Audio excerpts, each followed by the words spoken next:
The event took place one Friday evening a year and a half ago. At 2:30 a.m., a pair of soldiers patrolling the area spotted two infiltrators and opened fire on them. Then the terrorists returned fire, taking cover.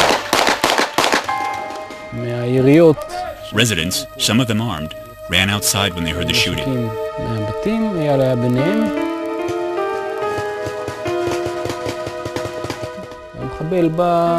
The terrorists sneaked up from behind a mobile home and attacked one of them.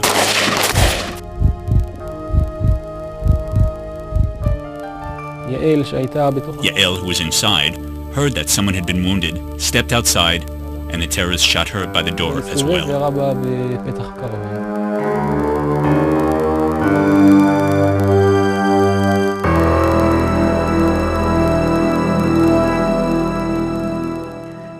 If, let's say, there had been an anti-terror team, they'd have analyzed the situation and the story would have ended differently. It'll take some time for the army to come, and every second counts when they're talking about murdering Jews.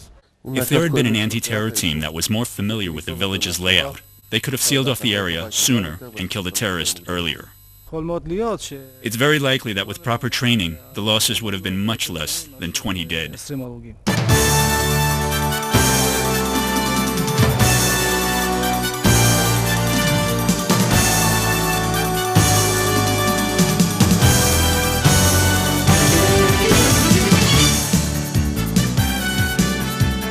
The IDF set up community anti-terror units to aid in coping with daily terrorist attacks. Amitz was established and is dedicated to outfitting these units with the latest equipment and hires professional staff to train these units in protecting over 50,000 families living in Judea, Samaria, and Gaza. The IDF has instructed every community to set up a security squad on the assumption that the army can't reach every village in every incident in order to foil the terrorists in time and limit losses. היו 3 תושבים שהבחינו שבוצע ירי בבית סמוך, הם חתרו למגע ובעצם ריתקו את המחבל לקומה התחתונה. המחבל יכל לעלות לקומה השנייה ששם שהו עוד 7 אנשים מבני הבית, והאירוע יכל להסתיים בעוד בית ועוד בית ולהמשיך במסע ההרג שכנראה הוא תכנן לעשות.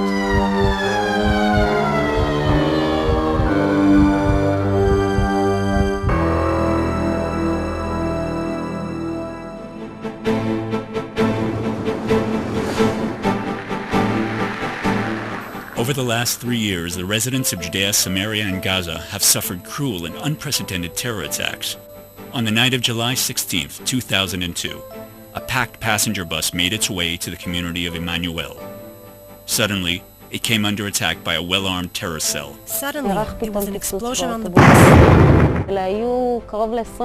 For almost 25 long minutes that lasted an eternity, we were staring death in the face. בינינו לבין המוות היה מרחק של כלום.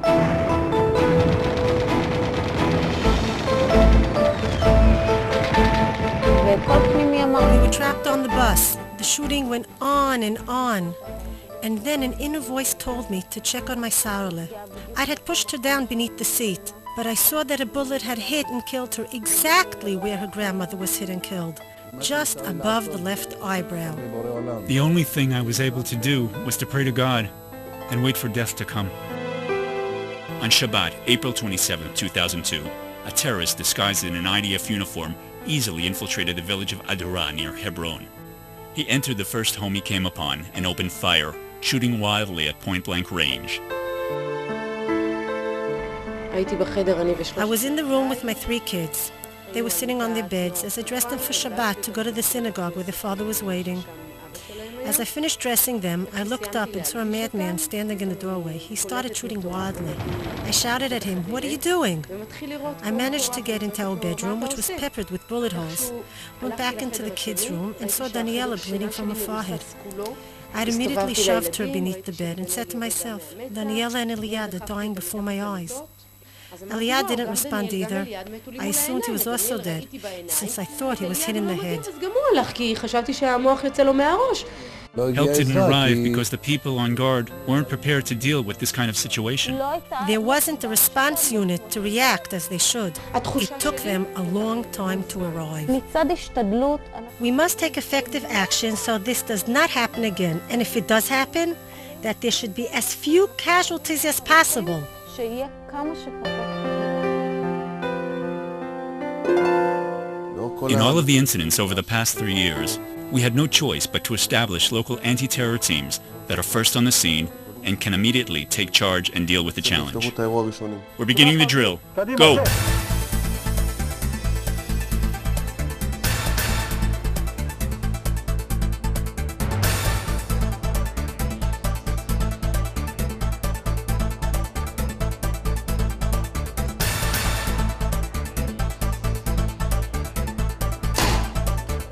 What we did today is actually to upgrade them to a level that they should be able to do the job they are demanded to fulfill.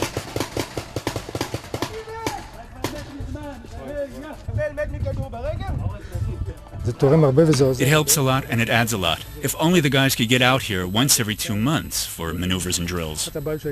One of the problems I had in the call-up for the anti-terror team was that many of the team members had never held a weapon. You can't properly deal with an incident in this situation. Not all of our men have done the Army. The more imunim we get, the better we'll be, the better we're prepared.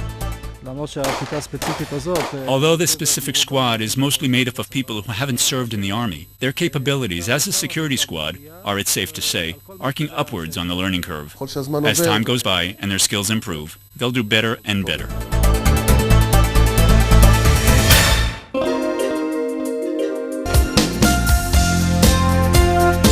After 2,000 years of exile, there have arisen a people with vision who are renewing the sovereignty of the Jewish people in the land of our forefathers. Opposing them are Palestinian terror organizations, trying daily to stop the people's renewal.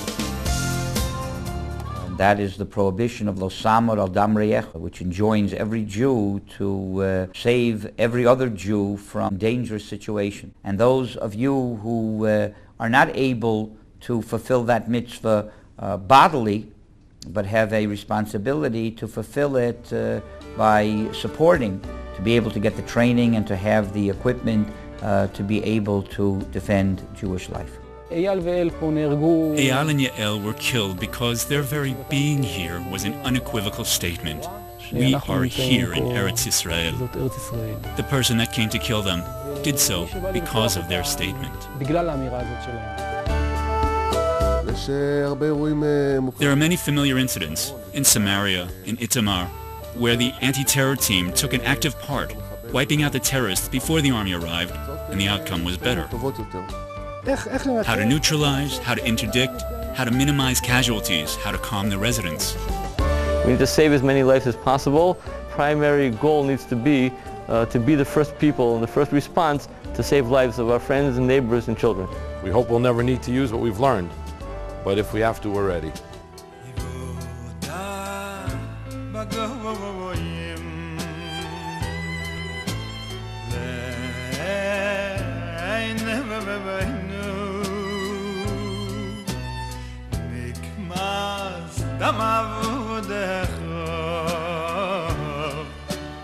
Dam avodecha